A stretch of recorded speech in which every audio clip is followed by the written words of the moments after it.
I'll start off by thanking The Show Designs on Instagram. He's actually the one that created these cards for me. I came up with the stats and the numbers. He actually designed the cards. I'm going to leave all of his social media links in the description below if you guys want to contact him. If you guys are content creators or if you just want to see some of the work he has done. He does very good work with these card designs. He's doing a lot of it lately. So make sure you give him a look, give him a follow. The 7th inning program drops this Friday the 14th. As you see there, it shows 3 new bosses are coming. There's something in the water. I'm thinking what that means is they're going to be dropping a shark map. They did a shark map last year and there was a ton of rewards, a ton. And I feel like they're going to bring that back here. I don't know if they're going to actually put the bosses, but I think they will drop the shark map with the 7th inning. So 3 new players. I'm going to go over some stats, what I came up with, who I think could be in the 7th inning program. There are 3 here. 2 of them are pitchers. We have never had 2 pitchers as a program, so trying something a little bit different. They've been dropping a lot of hitters lately. As you see there, that Babe Ruth grind, there's a bunch of hitters in there, and you can get Tom Seaver as well. We're going to drop 2 pitchers, a closer, a starter, and actually a first/third baseman. So going to go over some numbers here, going to go over some background on these cards and some stats I've come up with. If you guys agree, disagree, let me know in the comment section below. This is the 7th inning program prediction. Let's get it going.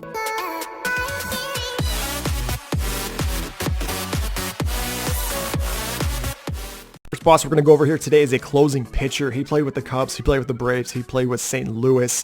We haven't really gotten, actually we got Mariano Rivera as a closing pitcher 2 innings ago in the 5th inning program, so trying to bring a closer back, maybe a relief pitcher. It's going to be a 99 overall signature series, Bruce Sutter. So a little background information on Bruce. I just said he played with those 3 teams. He played from 76 to 86, and then he played in 88. In 1979, he was the Cy Young winner that season. He had 37 saves, he had a 2.22 ERA, 101 innings pitched, 110 strikeouts. He was a 6-time All-Star, MVP voting 6 times, and he was in the voting for Cy Young 5 times. His season saves from highest to lowest that are relevant are 45, 37, 36, 31, 28, 27, 25, 23, and 21. 2006, he was a Hall of Fame inductee. So as you can see, obviously a lot of saves. He had very good control. He was known for his split finger fastball. That kind of transformed his career a little bit, and he basically stuck to that pitch. So let's go over some numbers we came up with. We gave him a 4-pitch mix. He's usually only getting a 3-pitch mix, a splitter, a 4-seam, and a slider, but they ended up giving Mariano Rivera a 5-pitch mix. So to make this card absolutely relevant and a 99, we're going to give him a curveball as well. Could be a changeup, but a splitter, a 4-seam, a slider, and a curveball. This is going to be based around his 26-year-old season where he won the Cy Young that season. We're going to put a stamina that's 35, 106 hits per 9, 118 Ks per 9, 95 walks per 9, 98 home runs per 9, 104 pitching clutch, 90 control, which is key, 70 velo with 99 break. The split finger fastball was a very dominant pitch for him. This is actually usually a very tricky card because when these cards come in the game, especially Bruce Sutter, people are spamming that splitter below the zone, but it's coming in, looks like a 94 mile an hour fastball, so it's got some good drop to it. So hopefully he is a boss at some point. Hopefully he gets a 99 overall. He did have a 94 overall last year, signature series, winning the Cy Young in his 26-year-old season. I think he deserves a 99 overall, but as we all know, overalls aren't that relevant as long as the cards play. All right, next one up is a first baseman / third baseman, technically left field as well. He's played for 2 teams, the Marlins and the Detroit Tigers. Always a big name, going to be a Hall of Famer when he's done playing. It's going to be a 99 overall, Miguel Cabrera. He started his career in 2003. He is currently with the Detroit Tigers still. In 2013, he was the MVP that season, 348, 44 home runs, 137 RBIs, 193 hits with a 1.075 OPS. His career average numbers is a 314 hitter with 32 home runs, 114 RBIs, and he's averaging 190 hits a season. He's been an 11-time All-Star. He's been in the MVP voting 14 times, and he was an MVP in back-to-back seasons of 2012 and 2013. I mean, there's a ton of first basemen, there's a ton of third basemen in this game. There's a lot of good first and third basemen. So here are the numbers on Miguel Cabrera. His primary is going to be first base, third base, and left field. 6'4", 235, 29-year-old season, born in Venezuela. We're going to give his contact at 120, 123, 107, 109 power, 102 vision, 112 discipline, 125 clutch, 99 durability. We're going to give him 75 fielding, so if he's playing first base, that's kind of irrelevant because first basemen play up to a diamonds. 81 arm strength, 79 arm accuracy, 70 reaction, 45 speed, and there's the stealing and base running aggressiveness. So you can play him at third base, you can play at first base, you can play him in left field. He's definitely going to get a signature series at some point, or he's going to get a 99 overall. All right, here we go with the last one. I think will be a 7th inning card. What we're going to do with this card is he's always getting a signature series. He's always been a dominant pitcher. It is a starting pitcher, as I just revealed, but it's going to be a left-handed starting pitcher. It's going to be a 99 overall David Price. He's an interesting card because he had such a dominant season when he won the Cy Young in 2012. But I'll show you the numbers here shortly. But he was the Cy Young winner that season. He was so dominant that season.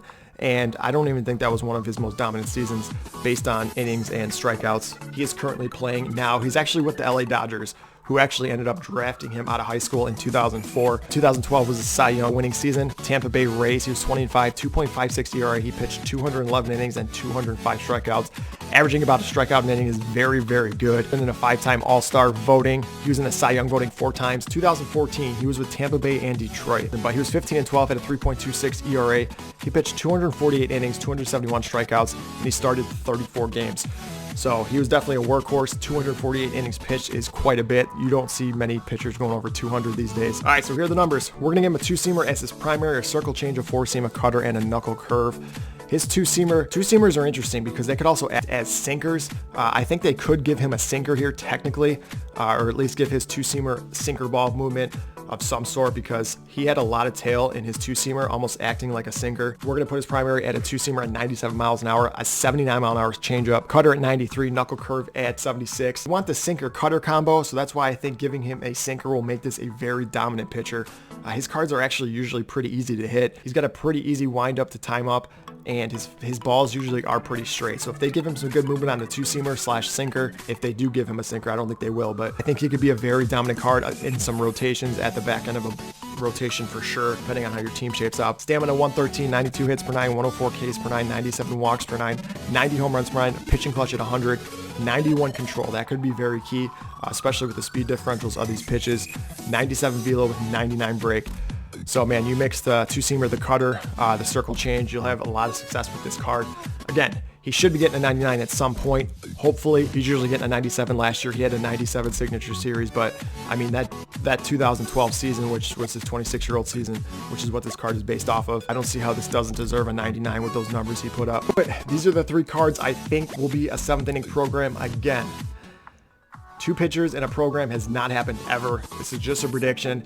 Maybe one of these cards will be in there. Miguel Cabrera could be a primary card that's in there, but if they correlate the fish in the water that they've been hinting at, that will be the shark map. I don't know if that's going to be incorporated into the bosses, but if they do, I kind of use 2 of them for that sake. Obviously, Miguel Cabrera played for the Florida Marlins. Marlins are in water. There's 1. David Price played for the Tampa Bay Rays. Water, there's 2. Obviously, Bruce Sutter didn't play with anything that's correlated with water. He played with the Braves, the Cardinals, and the Cubs, but I guess those animals and people play in water, but maybe if they go that route, we'll see. 99 overall, David Price, Bruce Sutter, Miguel Cabrera, those are my predictions. Leave your comments in the section below who you think will be a 7th inning program boss. Agree, disagree. This is up for discussion. I like getting feedback down there, having good conversations, see what people are thinking, but that's going to do it.